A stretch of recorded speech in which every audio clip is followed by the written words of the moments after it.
নোবেলজয়ী অর্থনীতিবিদ অধ্যাপক ডক্টর মোহাম্মদ ইউনূসের নেতৃত্বাধীন অন্তর্বর্তীকালীন সরকারের উপদেষ্টা পরিষদের আকার আরও বাড়ানো হচ্ছে। নতুন করে শপথ নেবেন আরও 5 উপদেষ্টা।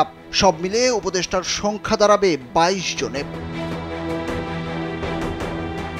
বৃহস্পতিবার মন্ত্রিপরিষদ বিভাগ সূত্রে এই তথ্য জানা গেছে। আর বঙ্গভবন সূত্রে জানা গেছে, প্রধান উপদেষ্টা ডক্টর মোহাম্মদ ইউনূস সহ 17 উপদেষ্টা শপথ নিয়ে দপ্তর পেলেও শুক্রবার আরও 5 জন বৃদ্ধি পেতে যাচ্ছে। 5 উপদেষ্টা শুক্রবার শপথ নেবেন, তবে তাদের নাম পরিচয় এখনো নিশ্চিত হওয়া যায়নি। রাষ্ট্রপতির দৈনিক কর্মসূচি থেকে জানা যায়, শুক্রবার বিকেল 4টায় বঙ্গভবনে নতুন উপদেষ্টাদের শপথ গ্রহণ অনুষ্ঠিত হবে। রাষ্ট্রপতি মোহাম্মদ শাহাবুদ্দিন তাদের শপথ পাঠ করাবেন। দেশের যে কোনো প্রান্ত থেকে অনলাইনে নিজেকে দক্ষ করুন ক্রিয়েটিভ আইটি ইনস্টিটিউটের সাথে।